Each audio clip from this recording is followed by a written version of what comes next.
იქით 35 შაბათის მარში მიდის კანცელარიისაკენ. ჩვენ სულ ცოტა ხნის წინ მივუახლოვდებით რიყის დოქებს საორიენტაციო დრო ვფიქრობთ. აქ არის შეძახილები იმასთან დაკავშირებით, რომ ბიძინა ივანიშვილი არის ქართველი ხალხის მტერი. დღევანდელი დღე ეძღვნებათ ემიგრანტებს, ადამიანებს, რომლებიც მძიმე სოციალური და ეკონომიკური პირობების გამო სამშობლოდან შორს ცხოვრობენ. ამიტომ დღეს განსაკუთრებულად სოლიდარული არის მარში და მარშის ყოველი მონაწილე სწორედ ემიგრანტების მიმართ. თუმცა დღევანდელი დღეც ტრადიციულად ასევე ეძღვნებათ სინდისის პატიმრებსაც, რომელთა გათავისუფლებისთვისაც ეს აქციის მონაწილეები უკვე 600 დღეზე მეტია იბრძვიან. დატო ქელბაქიანი ამ აქციებისა და მარშების ერთ-ერთი ორგანიზატორია ჩვენთან ერთად. დატო, რა გადაგაწყვეტინათ და რა იყო მთავარი ინსპირაციის წყარო, რომ დღეს ემიგრანტებისათვის გამოგეხადათ ორმაგი სოლიდარობა? ამ ქვეყანაში პრობლემების თავარი სათავე არის ერთი ადამიანი და მის გარშემო არსებული ძალაუფლება. ჩვენ კარგად გვახსოვს ამ ადამიანის მიერ დაანონსებული, წადით ამ ქვეყნიდანო რა.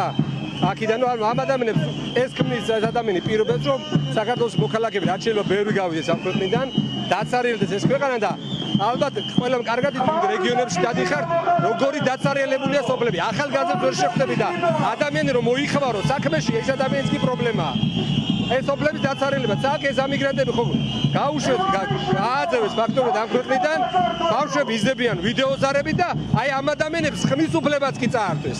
აი ეს არის ამ ივანიშვილის ხელისუფლების თავარი სახე. და ამიტომ ჩვენ გვინდოდა ეს პრობლემა წამოგვეწია, თქვენ იცით რომ შაბათის მარშზე ვცდილობთ ყველაზე მწვავე საკითხებზე ვისაუბროთ და ზუსტად ემიგრანტები არის ერთ-ერთი ემიგრაცია ზოგადად პრობლემა, ქვეყნიდან გასვლა ამ ხალხის, დაცარიელება ქვეყნის, გაუსაძლისი პირობები ამ ადამიანების და ვიდეოზარებით გაზრდილი ბავშვები და ამ ადამიანების მიერ დამოკიდებულება, რაც გამოიხადება კიდევ ერთხელ ვთქვი, ხმის უფლება წაართვეს ამ ადამიანებს, ვინც ემიგრაციიდან საკუთარ ოჯახებს აქ არჩევს. კი ბატონო, ძალიან დიდი მადლობა უსმენდით დატო ქელბაქიანს, რომელიც არის შაბათის მარშების ერთ-ერთი ორგანიზატორი. თამარ დადიანი არის ჩვენთან ერთად. თამარ, პირდაპირ ეთერში ვართ. აფგან სადიგოვის ფოტოთი ხარ წარმოდგენილი ბანერით და ითხოვ მის თავისუფლებას. აფგან სადიგოვი არის ჟურნალისტი, რომელიც ქართველი ხალხის გვერდით იდგა მთელი აქციების განმავლობაში.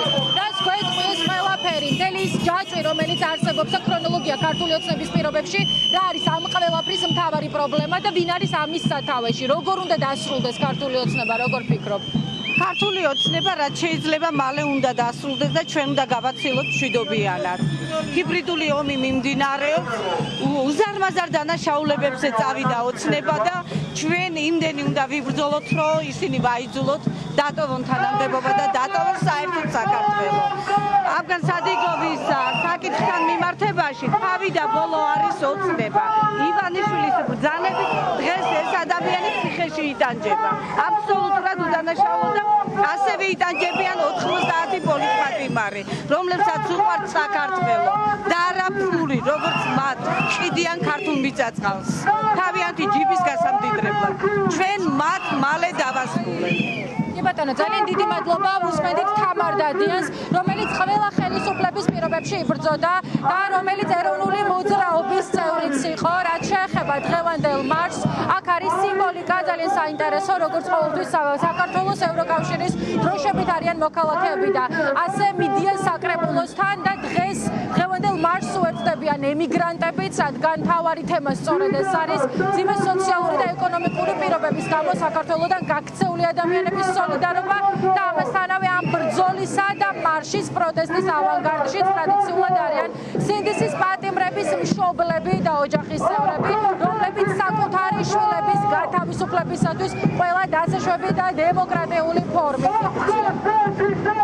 ვითომ მშვიდობის პერიოდში ყველაზე მწარე ცრემლები არის იმდედის ცრემლები, რომლებიც შვილებს ტოვებენ და ემიგრაციაში მიდიან. არა იმიტომ, რომ მათ ეს სურს, უბრალოდ გაჭირვებამ და სიდუხჭირემ მათ სხვა გამოსავალი და არჩევანი არ დაუტოვათ. ემიგრანტებს ვეტყვი, რომ გამაგდნენ, გაუძლონ.